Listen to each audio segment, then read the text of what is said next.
জিয়া পরিবারের দেশবাসীর হৃদয় নিরানো ভালোবাসায় অভিষিক্ত তিনি আসছেন।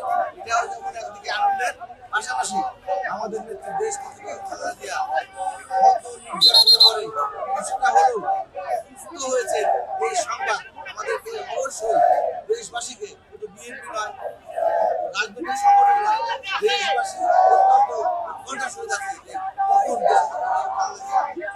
তার নিজ দেশে তার নিজ ঠিকানায়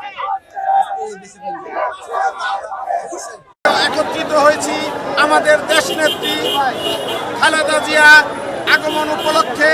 আমরা আজকে তার খুশির দিনে তার রোগ মুক্তি এবং সুস্থতা কামনা করি। আজকে মুন্সিগঞ্জ জেলাবাসী অতি আগ্রহের সহিত আনন্দের সহিত আজকে এখানে অবস্থান করিতেছে। আগামীতে আমরা ইনশাআল্লাহ আমাদের জাতীয়তাবাদী দল যতক্ষণ পর্যন্ত ক্ষমতায় না আসবে এবং এই সরকার যতক্ষণ পর্যন্ত একটি শান্তিপূর্ণ নির্বাচন না দিবে ততক্ষণ পর্যন্ত আমরা শান্তিপূর্ণ আন্দোলন সংগ্রাম শরীক হব ইনশাআল্লাহ।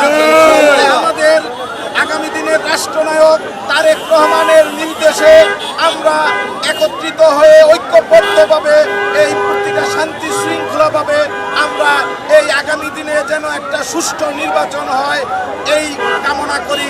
এই তত্ত্বাবধায়ক সরকার যেন দ্রুত একটা শান্তিপূর্ণ নির্বাচন দেয়, আমরা এই আশা ব্যক্ত করি। এটা জনগণের দাবি, এটা দল মত নির্বিশেষে সকলের দাবি।